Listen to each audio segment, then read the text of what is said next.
the Industrial Revolution, where we said, hey, doing this by hand is too hard. We got to move. We have to move all the work out to something that makes it easier, which is machines. So we built machines to do a lot of manual labor, right? So this is, this is the same exact shift that we had before. We're doing it all ourselves till we got the machines to do it. Now we're much more productive. Then we went to the information revolution, where we had all the information. We automated all these routine business processes. Anything that we can write a computer program for, bam, we automated that because it was cheaper to do it with software than it was to do it with people. And that was the information revolution, and we started to get serious measurable gains in the 90s.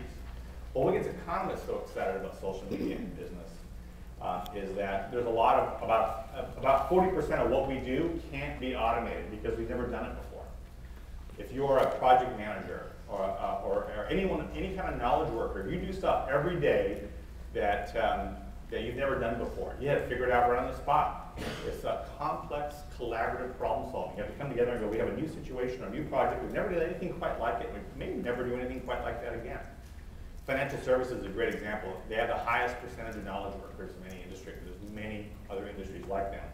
And they haven't had anything really to tackle their problems in the time windows we're talking about. So what's really exciting about social media in the enterprise that allows us to tackle that problem, get inside that window that we could never reach before, and say, look, we can now at last get the productivity in that last box. We've really squeezed down those other two fairly well. We're seeing diminishing returns now, even for IT, for traditional IT. But one that's wide open to us still is this last box, and this is the last bastion of productivity we can squeeze out of organizations. And if you're, depending on what industry you're in, 5% gain can be a very, very big deal. But there's potential for even more here if we can bring the right tools in. So, summarize the big benefits here.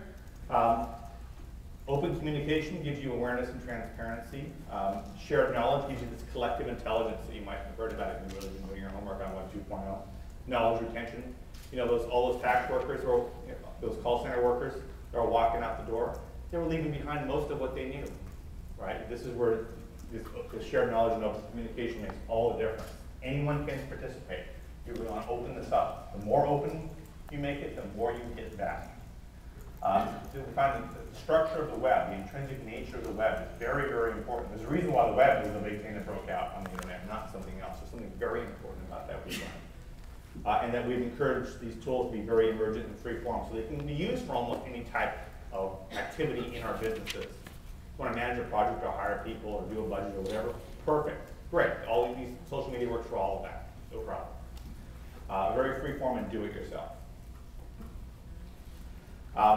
Hundreds.